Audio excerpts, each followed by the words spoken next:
Hello, my name is Darryl Poe, and I am a doctoral student of organizational leadership at Brandman University. I work for the United States Army Garrison, Presidio, Monterey. My organization is responsible for base management. In this presentation, I will be discussing Mark Crawley's thesis of leading from the heart. Leading from the heart is about metamorphosing into a genuine, heartfelt leader who takes an altruistic leadership approach to inspire employees to excel at productivity. I support the author's thesis because of his sagacious foresight that people work harder and contribute more to their organizations when their hearts are engaged. My transformational leadership project involves the implementation of advanced technological virtual platforms to enhance delivery of services.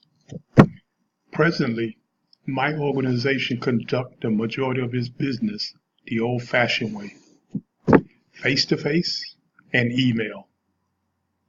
This method is antiquated and wastes taxpayer dollars, man hours, and tonnage of paper, to say the least. My TCP will facilitate the transformation of my organization to the 21st century by aiding it to conduct the majority of its business through advanced technological virtual platforms. With change come resistant forces. The likely resistant forces in my organization are baby boomers and senior military leaders. Their best arguments against leading from the heart would consist of the following. Baby boomers believe in the status quo. If it ain't broke, don't fix it. Baby boomers believe this new generation of millennials is too soft because they want you to contribute to their every need. Whatever happened to the pride in one's own organization? Baby boomers believe that we need more leaders like the late President Ronald Reagan when he faced down Mikhail Gorbachev, giving him an ultimatum to change or face the wrath of the United States. Whereas senior military leaders see the military as a time-honored corps.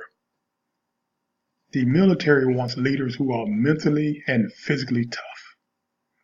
This new paradigm, leading from the heart, is for leaders who are soft and afraid to lead in difficult times.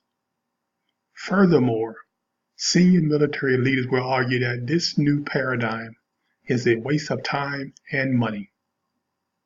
Senior military leaders look up to great leaders like General retired Colin Powell and the late General Stormin Norman Schwarzkopf. As for myself, I have chosen to break with military tradition and present 3 actions related to Crawley's thesis that could develop employees' engagement and drive sustainable change for my TCP. These actions are: 1. Be a genuine leader. Genuine, heartfelt leadership inspires employees to rise to new heights. 2. Learn what really makes your employees tick. Their dreams, aspiration, and special gifts. And 3. Seek out and collaborate with employees who are selfless. This concludes my presentation. Thank you.